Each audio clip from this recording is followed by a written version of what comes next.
नेपालको एकदमै राम्रो इन्डस्ट्रियलिस्ट अथवा बिजनेसम्यान भनौँ जे भनौँ होइन, हेमराज ढकालजीले भन्नुभयो कि जसरी हामीले अहिलेको युवाहरूले पोलिटिक्समा इन्ट्रेस्ट लिइरहेको छ नि, त्यसरी नै उहाँहरूले बिजनेस र इन्डस्ट्रियलाइजेसनमा ध्यान दिने भने चाहिँ देशले धेरै नै उन्नति प्रगति गर्छ जस्तो लाग्छ भनेर भन्नुभयो कि होइन। त्यो कुरामा चाहिँ मलाई एकदम हुन्छ नि खतरा कुरा लाग्यो। किन भन्दाखेरि हामीले रिसेन्ट कपाल मन्थ्समा जुन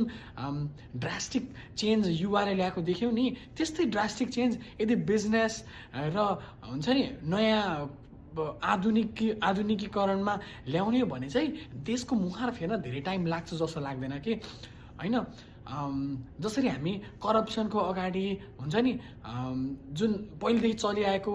नराम्रो पोलिटिक्सको अगेन्स्ट खडा भएर हामीले त्यसलाई ओभरथ्रु गर्न सक्सेसफुल थियौँ नि, त्यसरी नै एउटा नराम्रो बिजनेस कल्चर जुन नेपालमा एकदम ग्रो भइरहेको छ कि हुन्छ नि, जहाँ चाहिँ आफूले कनेक्सनको भरमा चाहिँ राम्रो कन्ट्र्याक्टहरू पाउने, बिजनेस गर्ने हुन्छ नि,